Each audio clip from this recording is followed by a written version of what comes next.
Salut à tous, c'est Christine, je suis ravie de vous retrouver aujourd'hui pour ce nouveau tirage. Je suis désolée pour le bruit des cartes sur le micro, mais j'ai déjà une carte qui a sauté. C'est la carte de la transparence. Très jolie carte. Alors, la transparence, pour moi, ça me parle d'authenticité avec les autres, ça me parle d'authenticité donc avec soi, et c'est extrêmement compliqué d'être complètement honnête avec soi. Parce que ça peut être douloureux d'aller voir ses failles en fait. Et sans se faire accompagner, pour moi, c'est quasiment impossible.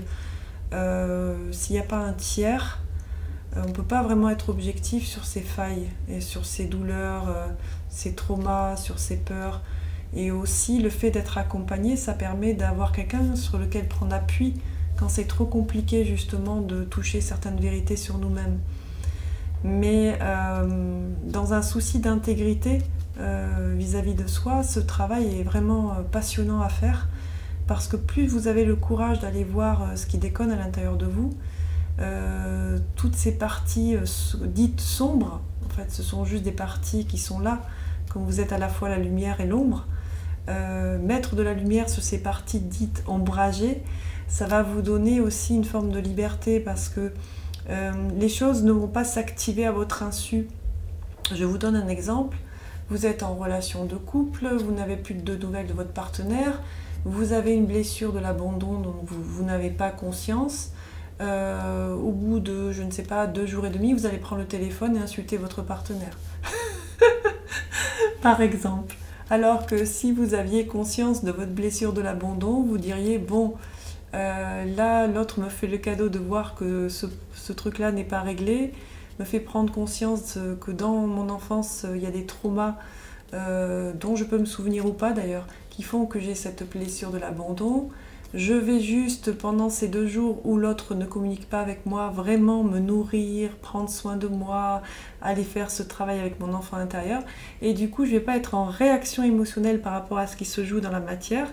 Et je vais pouvoir peut-être agir de manière plus adulte et pas regarder la situation du haut de mes 5 ans et demi, vous voyez. C'est ça le travail sur soi, le travail qu'on appelle de développement perso, mais c'est plus je me dépouille de tout ce qui m'empêche d'être léger, d'être heureux, d'être libre, d'être en paix. Pour moi, c'est plus ça, ce travail sur soi. Voilà. Du coup, je peux, parce que j'ai fait tout ce travail, être plus en transparence et aussi dire à l'autre, déjà être en transparence avec moi, je vois ce qui s'active, et deuxièmement dire à l'autre, ben là tu vois quand tu fais ça, moi j'ai cette blessure là, donc c'est compliqué pour moi, est-ce qu'on pourrait trouver un milieu d'entente pour que tu évites d'activer systématiquement ma blessure de l'abandon par exemple.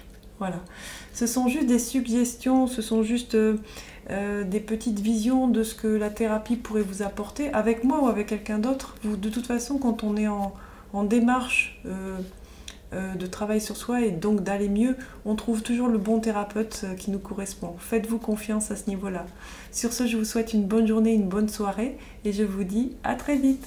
Ciao, ciao!